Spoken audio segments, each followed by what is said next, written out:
BFM Business, Intégral Placement, idée de fonds. Et oui, chaque jour on vous apporte plein de conseils pour choisir les meilleurs placements et les meilleurs fonds de gestion aussi dans lesquels pourquoi pas investir. Idée de fonds chaque vendredi avec les experts de Morningstar. Aujourd'hui on rejoint à Hong Kong d'ailleurs, de l'autre côté de la planète, Samuel Loh. Bonjour Samuel, en direct donc depuis, depuis les locaux hongkongais de Morningstar. On va parler des actions de votre région d'ailleurs Samuel, la région Asie-Pacifique. Est-ce que ces actions, les fonds exposés à l'Asie-Pacifique ont été très impactés aussi par le coronavirus et quels sont les enjeux sur ces actions et ces fonds-là à long terme d'après vous? Oui, alors les marchés boursiers de la zone Asie-Pacifique hors Japon ont bien évidemment aussi subi des pertes importantes liées à la crise du coronavirus. L'indice action Morningstar Asie-Pacifique hors Japon est en baisse de 11% depuis le début de l'année jusqu'à fin avril, mesuré en euros. Et l'indice a notamment perdu 31% dans la phase baissière entre le 20 février et le 23 mars. Mais les conditions économiques dans la région restent favorables sur une longue durée, car l'Asie-Pacifique hors Japon est l'une des régions les plus dynamiques dans le monde aujourd'hui, et son importance économique ne peut simplement pas être sous-estimée.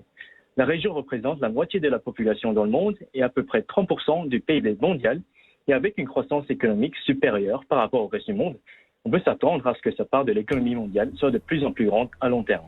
Certes, et on connaît la force de l'Asie et l'avenir de l'Asie, bien évidemment. Pour autant, au stade actuel, est-ce qu'il n'est pas plus risqué d'investir sur la zone asiatique, qui est encore une zone émergente en construction, avec des systèmes assurantiels encore partiels? Bref, quels sont les risques? Sont-ils plus élevés à investir là-bas qu'ici?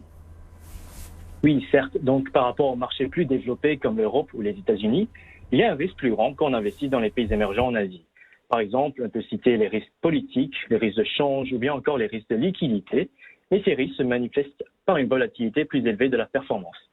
Mais en même temps, il y a aussi une plus grande inefficience des marchés financiers en Asie, dont les meilleurs gérants peuvent en bénéficier, car les titres sont généralement moins bien suivis et les entreprises asiatiques sont souvent moins valorisées compte tenu de leur qualité et de leur taux de croissance par rapport à leurs homologues dans les marchés développés. Donc une allocation à la zone Asie-Pacifique a beaucoup de sens dans un portefeuille diversifié avec un horizon d'investissement de très long terme. Quelques idées de fonds, du coup, pour passer aux travaux pratiques pour nos auditeurs et téléspectateurs, des idées de fonds pour ceux qui souhaitent éventuellement participer à la croissance économique de la région Asie-Pacifique par les prochaines années, évidemment, cette croissance qui devrait se poursuivre. Vous avez rappelé le poids croissant de cette région.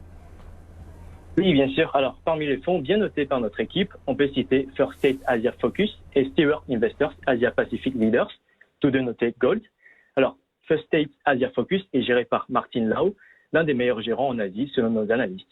Le gérant a plus de 20 ans d'expérience dans les marchés asiatiques et son approche est centrée sur une analyse approfondie de la qualité à long terme des entreprises et de leurs dirigeants.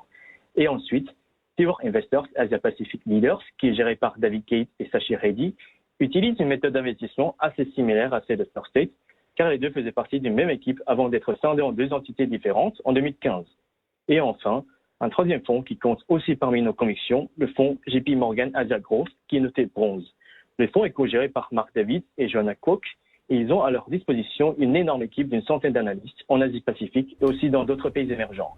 Et au-delà de leur excellente performance long terme, on note aussi que ces trois fonds ont bien traversé les turbulences dans le marché actuel liées au coronavirus depuis le début de l'année et ils ont notamment surperformé par rapport à la moyenne de leur catégorie, ayant mieux résisté à la baisse grâce à des portefeuilles qui consistent principalement des entreprises de très bonne qualité. Voilà, 3 idées de fonds donc pour ceux qui souhaitent investir sur cette zone Asie-Pacifique. First State Asia Focus, également Stewart Investors Asia Pacific Leaders ou encore un troisième fonds que vous venez de citer, JP Morgan Asia Growth. Merci beaucoup pour ces quelques conseils en direct depuis Hong Kong. Samuel Loh, analyste Morningstar. Bonne journée, bonne soirée chez vous, surtout à Hong Kong. Le CAC 40 en ce moment, il est 11h42 ici en France. Il progresse.